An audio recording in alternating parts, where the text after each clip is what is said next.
Hello everyone. I hope you all are doing really great and that's how you all should be. So मैं doctor सिमरन आप सभी का welcome करती हूँ biology hub channel में। तो आइए आज का हम टॉपिक शुरू करते हैं। जैसे कि आप टाइटल से देख ही चुके हैं कि आज का टॉपिक होने वाला है एंडोप्लाज्मिक रेटिकुलम पे।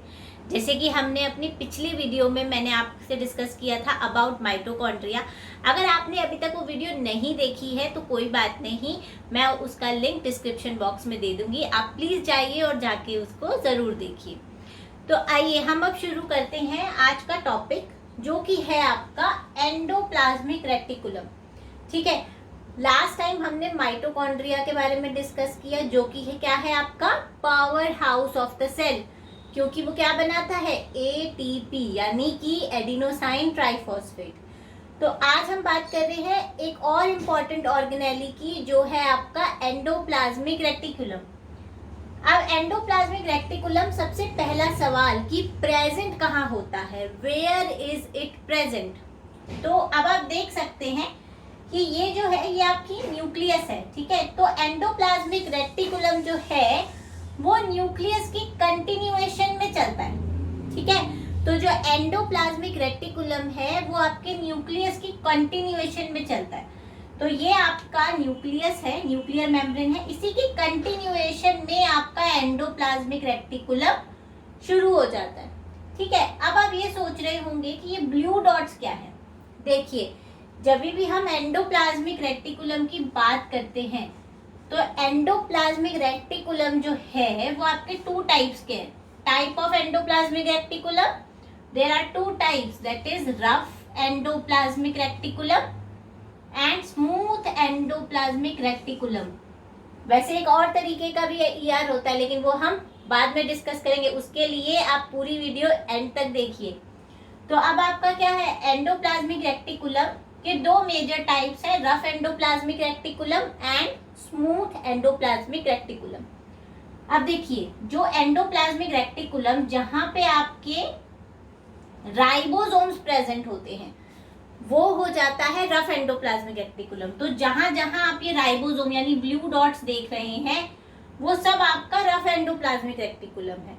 और जहां पे आपको ब्लू डॉट्स नहीं दिख रहे हैं यानी ये एरिया, ठीक है, तो ये एरिया जो है ये है आपका स्मूथ एंडोप्लाज्मिक रेटिकुलम, जहां पे आपके राइबोसोम्स प्रेजेंट नहीं है।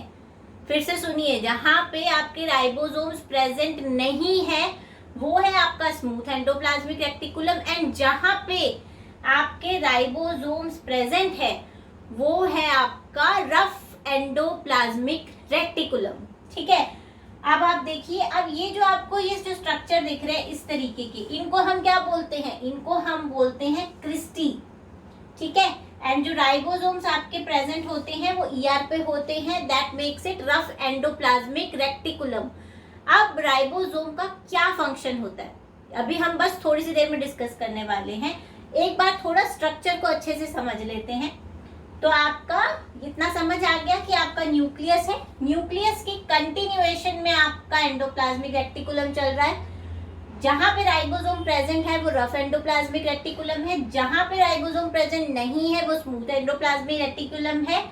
ठीक है, इस तरीके से आपके ईआर के दो टाइप्स हो जाती हैं, rough endoplasmic reticulum and smooth endoplasmic reticulum. और एक बहुत ही इंपॉर्टेंट पॉइंट जो आपको शायद टेक्स्ट बुक्स में बहुत कम मिलेगा वो है कि आपका जो थॉमसन एंड फ्रांसिस कैलमैन, ये आपके नीट की प्रिपरेशन के लिए बहुत इंपॉर्टेंट है, तो ध्यान से सुनिए।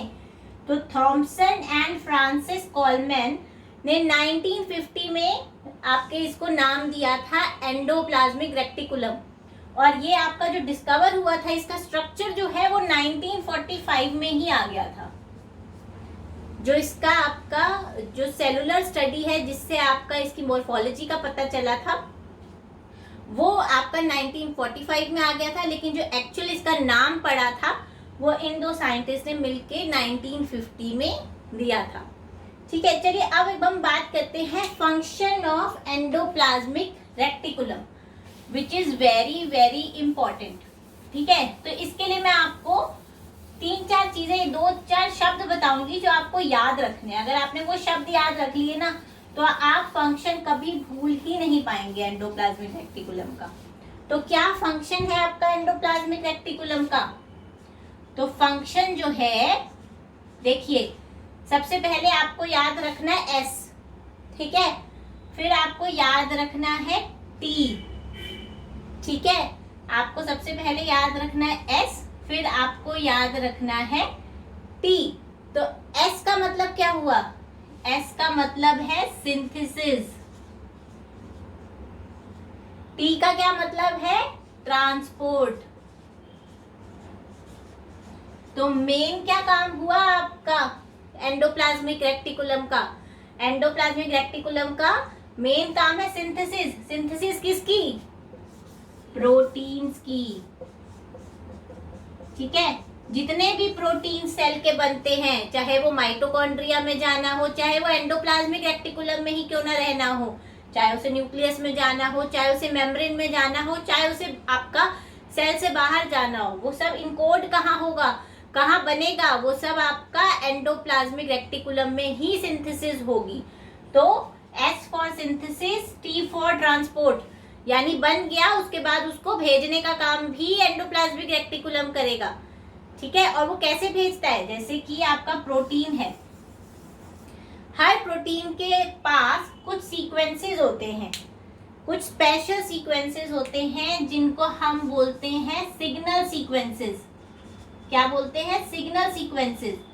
तो इन्हीं सिग्नल सीक्वेंसेस की हेल्प से जो पर्टिकुलर प्रोटीन है वो वहीं जाता है। अब जैसे कि आपको हर गाड़ियां आपको दिखती हैं रोड्स पे, हर गाड़ी के ऊपर अपना नंबर होता है, तो वो एक यूनिक आइडेंटिफिकेशन कोड है हर एक गाड़ी का। उसी की वजह से इतनी सारी गाड़ियां पार्किंग में खड़ी होगी, आपको अपनी गाड़ी दिख जाती है ना। तो इसी तरीके से प्रोटीन के पास ये सिग्नल सीक्वेंस है जिसकी हेल्प से उसको जहां भी जाना होगा वो इस सिग्नल सीक्वेंस की हेल्प से जाएगा। ये एक उनका यूनिक आइडेंटिफिकेशन कोड है, ठीक है, जिसकी हेल्प से it will go wherever it has to go, अपने पर्टिकुलर लोकेशन पे वो जाएगा, ठीक है। आई होप आपको सब समझ आ रहा होगा, और अगर नहीं समझ आ रहा है कुछ तो प्लीज फटाफट से कमेंट कर दीजिए। So S for synthesis, T for transport, किसका? प्रोटीन्स का। प्रोटीन के पास सिग्नल सीक्वेंसेस होते हैं, वो सिंथेसिस होती है एंडोप्लाज्मिक रेक्टिकुलम पे, and then they go to different location. अच्छा, और प्रोटीन्स क्या आपका कंट्रोल करते हैं? और आपका एंडोप्लाज्मिक रेक्टिकुलम जो है स्पेशली वो क्या कंट्रोल करता है? एंडोप्लाज्मिक रेक्टिकुलम जो है, अगर मान लीजिए सेल्स में बहुत ज्यादा प्रोटीन्स बन रहे हैं और बहुत सारे अनफोल्डेड प्रोटीन्स हैं, ठीक है, अगर सेल के पास बहुत सारे अनफोल्डेड प्रोटीन है, क्योंकि प्रोटीन तब तक फंक्शनल नहीं है जब तक वो प्रॉपरली फोल्डेड नहीं है। मान लीजिए प्रोटीन आपका फोल्ड नहीं हो रहे हैं, बहुत सारे प्रोटीन्स ऐसे हैं जो अनफोल्डेड है, तो सेल क्या जनरेट करता है? अनफोल्डिंग प्रोटीन रिस्पॉन्स, या यूपीआर का क्या मतलब है? Unfolded protein response. यानी अगर आपके बहुत सारे अनफोल्डेड प्रोटीन सेल के अंदर होते हैं तो ये एक स्ट्रेस है, ठीक है। तो यानी ये सिग्नल है कि अब आपका एंडोप्लाज्मिक रेक्टिकुलम न्यूक्लियस को सिग्नल देगा कि अब वो ट्रांसलेशन रोक दे। अगर ट्रांसलेशन रोक देने का क्या मतलब है? कि नए प्रोटीन्स जो हैं अब वो कम बनेंगे, क्योंकि आपके सेल के पास ऑलरेडी इतना बर्डन है कि जो प्रोटीन्स बन रहे हैं वो अभी ढंग से फोल्ड होकर अपनी लोकेशन पे ही नहीं जा पा रहे हैं। तो इसको हम बोलते हैं अनफोल्डेड प्रोटीन रिस्पॉन्स। इसमें क्या होता है? तो सेल आपका टेम्परेरीली ट्रांसलेशन कम कर देता है, और ये सिग्नल कौन देता है? ईआर। ईआर जो है आपके न्यूक्लियस को सिग्नल देता है कि ट्रांसलेशन तो आप समझते हैं बच्चे, ट्रांसलेशन का मतलब है कि जो आपके एमआरएनए से प्रोटीन बनता है उस प्रोसेस को आपका रोक दिया जाए, यानी नए प्रोटीन्स जो बन रहे हैं ना उनको थोड़ा रोक दिया जाए, ताकि जो प्रोटीन्स बन चुके हैं उनको प्रॉपरली फोल्ड करके अपनी लोकेशन पे पहुंचाया जा सके। और अगर मान लीजिए आपके प्रोटीन्स का अनफोल्डेड प्रोटीन रिस्पॉन्स बहुत ज्यादा हो गया है और सेल से हैंडल नहीं हो रहा है, तो सेल विल अंडरगो एपोप्टोसिस, यानी जिसे हम क्या बोलते हैं? Programmed cell death. अगर आपका सेल पे बहुत ज़्यादा अनफोल्डेड प्रोटीन रिस्पॉन्स हो गया, यानी बहुत सारे अनफोल्डेड प्रोटीन्स हैं जिनको वो नहीं हैंडल कर पा रहा है, तो cell will undergo apoptosis. Apoptosis का मतलब क्या है? Programmed cell death. इसके बारे में हम अपने आगे आने वाले लेक्चर्स में डिटेल में बात करेंगे। इसके आपके 2 तरीके के पाथवे होते हैं, पर ये हमारा अभी का टॉपिक नहीं है। ठीक है, तो आई होप आपको ये समझ आया होगा। अब हम आते हैं रफ एंडोप्लाज्मिक रेक्टिकुलम के बारे में हमने पढ़ लिया, उसमें राइबोसोम्स होते हैं जो प्रोटीन बनाते हैं। अब स्मूथ एंडोप्लाज्मिक रेक्टिकुलम का क्या काम है? देखिए, स्मूथ एंडोप्लाज्मिक रेक्टिकुलम का काम है आपका लिपिड सिंथेसिस में एंड डिटॉक्सिफिकेशन में। So lipid synthesis and detoxification. So smooth endoplasmic reticulum, जहां पे राइबोसोम्स नहीं प्रेजेंट, उसका क्या काम है? लिपिड्स की सिंथेसिस में एंड डिटॉक्सिफिकेशन, यानी जो भी आप मेडिसिन लेते हैं या फिर आप कुछ भी टॉक्सिक सब्सटेंसेस आपकी बॉडी में जाते हैं, उससे आपकी बॉडी को डिटॉक्स करता है। तो वो काम कौन करता है? Smooth endoplasmic reticulum. अच्छा, अब मैंने आपसे कहा था एक और तरीके का भी रेक्टिकुलम होता है। तो अब हम बात करते हैं कि जो मैं आपको सस्पेंस बता रही थी कि smooth endoplasmic reticulum, rough endoplasmic reticulum, ये 2 तरीके के आपके टाइप है एंडोप्लाज्मिक रेक्टिकुलम के। तो तीसरा क्या है? तीसरा है हमारा सार्कोप्लाज्मिक रेक्टिकुलम। तो जो ER basically the type of ER which is present in muscles, तो मसल्स में जो आपका ER प्रेजेंट होता है उसको हम आपका बोलते हैं सार्कोप्लाज्मिक रेक्टिकुलम। और इसका क्या काम होता है? बिकॉज इसका काम आपका कैल्शियम सिग्नलिंग में होता है, क्योंकि हमारे मसल सेल्स क्या करते हैं? कॉन्ट्रैक्ट करते हैं, रिलैक्स करते हैं, तो उन्हें कैल्शियम की जरूरत होती है इस काम के लिए। तो वो कैल्शियम का जो रेगुलेशन है, कैल्शियम की सिग्नलिंग, जो कैल्शियम का स्टोर होता है बेसिकली, जो सार्कोप्लाज्मिक रेक्टिकुलम है ये बहुत सारा कैल्शियम स्टोर करके रखता है।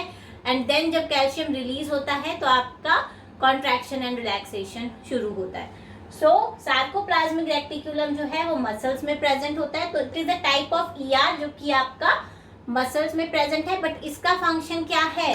कैल्शियम का स्टोरेज में। तो कैल्शियम सिग्नलिंग भी नहीं कह सकते, बेसिकली हम इसको कैल्शियम स्टोरेज बोले तो ज्यादा बेटर होगा। ठीक है, so it is basically calcium storage. So I hope आप सबको ये अच्छे से समझ आया होगा।